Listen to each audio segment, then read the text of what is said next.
Hey, there's a good-looking girl you want to ask out on a date. But you already know she doesn't want to date someone boring. That means you have to let her know you're interested and do so in a way that isn't cringe. Good luck, dude. You need to master the beautiful artistic social dance we call flirting. Oh, yeah. Riz, whatever. If you're young, this could feel a little overwhelming, a little nerve-wracking. What even is flirting and what makes someone good at it? That is why we have Learn Party to dive into these wonderful questions and master these parts of your life. First off, just relax and try not to feel pressure. That is, now and when you're actually with the girl. The internet has a way of massively overcomplicating these things. I'm gonna break it down and make it easy for you. There are all sorts of videos of guys and pickup artists and the Riz masters and whatnot. It can be a little intimidating, partially because most of the time, your personal situation, that is when you're actually on a date with a girl, will have no relation to what's going on in those videos. So basically you watch those channels like a TV show. You may enjoy it, but you aren't learning anything or improving. That goes for movies as well. Look at Tom Holland here. A Negroni? The Negroni. First made in 1919 for Count Camillo Negroni when he swapped the soda water in his usual drink, the Americano, for gin. Hey, isn't it great to have a whole wealth of knowledge? A good-looking girl gives you the perfect opening to unload on her and impress her. Well, life, especially your life, isn't written by a Hollywood screenwriter, but it doesn't have to be. The term flirting is a little broad. I'm going to mostly focus here on flirting in a first date. There's certainly overlap, it's not exclusive to that, but we are going on the premise that she already agreed to go out with you. Which, if you need help on that, I already have a video to watch. The first thing you should understand is that flirting is not normal talk. If you read a transcript of two people flirting with each other without any of their names, it shouldn't read exactly like a conversation you would have with your friends. I'm gonna say that again. Flirting with a girl should not read like a conversation you have with your friends. It is different. Now, that sort of conversation will happen and is important. Do you play Minecraft? What do you think of the latest movie? Who's your favorite YouTuber? The point is that it's not special or unique to the two of you. Yes, you have things in common. That's good. You can bond over that. But early on, while dating, you need to focus on other things you have in common. Do you know what that is? Think about it. Ooh. You are both attracted to each other. That is something you have in common, and it's something you don't have in common with your friends or those other people. So that is what your focus is on. Like, doesn't that actually make practical sense? Shouldn't you put focus on something the two of you have in common that is unique to you both? When you're younger, this is something that is completely new. You aren't used to this because, frankly, it's not something you share with your friends. Even if you're used to hanging out with girls, you haven't been hanging with a girl you're dating one-on-one. The talk is different. Certainly the vibe is different. Remember, going on a date with a girl is inherently sexual, even if you aren't going all the way. In fact, just asking her out is a way of saying, I find you potentially sexually desirable. Her agreeing to the date is her acknowledging she feels the same about you. You didn't say it directly, it's just the subtext lying underneath. But don't let that scare you. Sex is the underbelly of most dynamics of life and society as a whole. So of course, it's the primary focus of your date.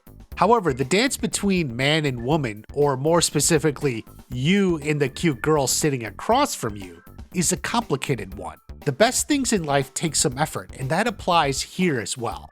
That is what brings us to flirting. You probably already know you're not gonna say, hey, you're hot, take your clothes off and let's bang. I mean, that is the sort of thing that normally shows up in movies and comedies. You laugh because you know life really doesn't normally flow like that. And just because some guys say they can act like that, ignore them. You're not trying to be them, you're trying to be you. And besides, most people lie and bullshit on the internet anyway. That's why you get apprehensive. So in essence, flirting is a way to imply and hint at sexual attraction without it being obvious. That's what she wants. She's attracted to you, she's on a date with you, and is happily talking to you, but she doesn't want to think of herself as easy. So you do this by employing the Shrek approach. Ah yes, the big green ogre. He's a popular movie character, but also way more important here. Now I'm not saying you have to be like Mike Myers, that's not it. The key to the success of Shrek was in how it was written. Take a look. Although she lives with 7 other men, she's not easy. Please keep up on the grass, shine your shoes, wipe your face. That must be Lord Farquaad's castle. That's the place. Do you think maybe he's compensating for something? You see, one of the guiding philosophies of the writers was that there was no need to be overly vulgar or dirty. You can subtly hint at things and let the audience use their own dirty minds to fill in the gaps. You will see the same technique while flirting. Now for some, this is relatively easy, especially if you're naturally funny, as the technique is literally similar to comedy. That is the Shrek method. Keep in mind, however, you aren't being a comedian here. This isn't a stand-up routine. You aren't making a joke about sex. You're evoking your mutual sexual desire. You're adding sexual interplay to the conversation without being overt. Remember, you know she's already attracted to you. So when you start peppering this in, she will start thinking these dirty sexual thoughts. That's the key. An idea a person thinks to themselves is 20 times more impactful than something that is said to them or at them. This is actually true in regards to everything, but we're talking about flirting, and that is the focus here. Look at master flirter Craig Ferguson. Now, he was hosting a talk show, which obviously isn't a date, but the interaction is close enough to demonstrate our point. Watch. Which is why I surfed on all fours. You surfed on all fours? That doesn't count. It doesn't. If you do it doggy style on a surfboard, it doesn't count. First off, you remember my most frequent piece of advice. You have to be in the moment. You can't walk in with lines and moves and whole stories about what you're going to say. You have to listen to her and respond to her. Only by being in the moment can you effectively navigate the situation you're in. He didn't know she was going to say she was surfing on all fours, but he immediately responded to it. Without a doubt, he went with the first thing that popped in his mind. You surfed on all fours? That doesn't count. It doesn't count. That was it. Now, he was still in the moment. She was laughing, blushing. After he had a moment to take that in, he doubled down. It doesn't. If you do it doggy style on a surfboard, it doesn't count. He capitalized on that moment. It was after her reaction that he realized now is the time to go for it, to double down, be in the moment. And it certainly is a little overt. People really only use the term doggy style to refer to the sex position. However, by using it in the context of surfing, which she brought up, he creates the cover that he is just talking about her surfing. And why would you ever think he's implying something else, even though you know he absolutely is? Consider what's going on in her mind. You can see she's blushing, shy about what she said. However, she's also actively remembering surfing while on her hands and knees. She's imagining herself in that position. Yeah. So when he mentions doggy style, she's already imagining herself on her hands and knees, ready for sex. Her mind is already there. Now, other parts of her mind are going, no, we're not doing that. But she can't turn it off. That's where the blushing comes in. Shrek method. Consider this. Have you ever seen a hot girl and thought, dang, she's so hot, and then just instantly turned it off? Probably not.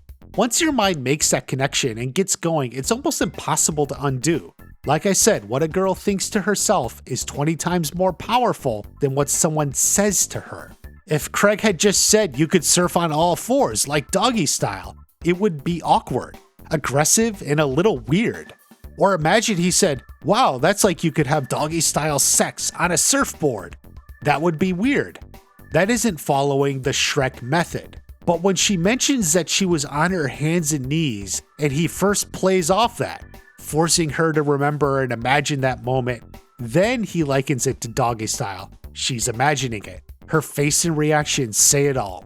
All the while, he's just saying it didn't count because she was just surfing the way a dog would ride a surfboard, not a human. That doesn't count. It's the Shrek method. He invited her to use her own dirty mind to fill in the gaps. Now, obviously, it especially works for a talk show because the audience is doing the same thing in real time. You're not going to have an audience. It's just you and her. But if you pay attention and focus closely, you can generate the same reaction. The important thing is to let it come naturally. You just have to be in the moment. When done right, she will be happy and interested. Remember, she already likes you. That's why she went out with you. Once you get her thinking about sex, especially a little more risque or dirty, you are on the right path. You have learned something special today.